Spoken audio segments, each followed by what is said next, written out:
Hi అండి అందరికీ.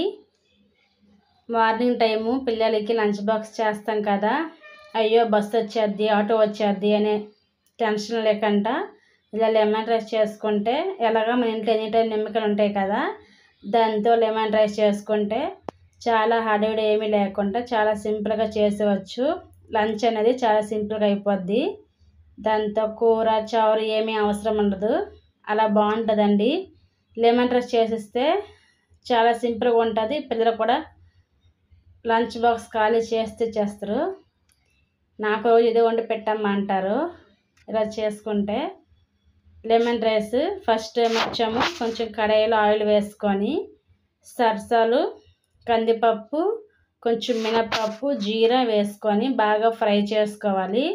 అలాగే గుప్పుడు పల్లీలు తీసుకోవాలి. బాగా ఫ్రై చేసుకున్న తర్వాత పచ్చిమిర్చి వేసుకుంటే టేస్ట్గా ఫ్లేవర్గా బాగుంటుంది.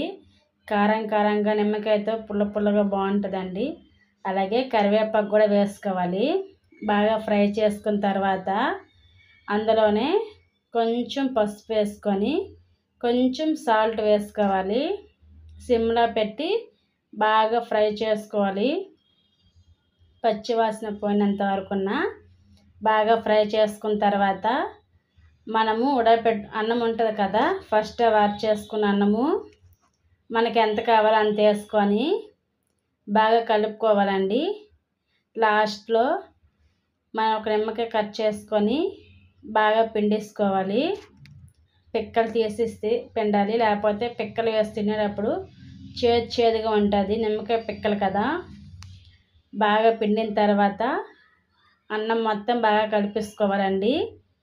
మొత్తం మిక్స్ అయ్యే వరకు బాగా కలుపుకోవాలి. కలుపుకున్న తర్వాత మా లెమన్ రైస్ రెడీ అయిపోయినట్టని. లెమన్ రైస్ మీరు కూడా ట్రై చేయండి. పిల్లలకి లంచ్ బాక్స్లో కడితే సింపుల్గా అయిపోద్ది. Thank you for watching. అలాగే నా ఛానల్ చాలామంది చూస్తున్నారు కానీ లైక్ అండ్ సబ్స్క్రైబ్ చేయట్లేదండి.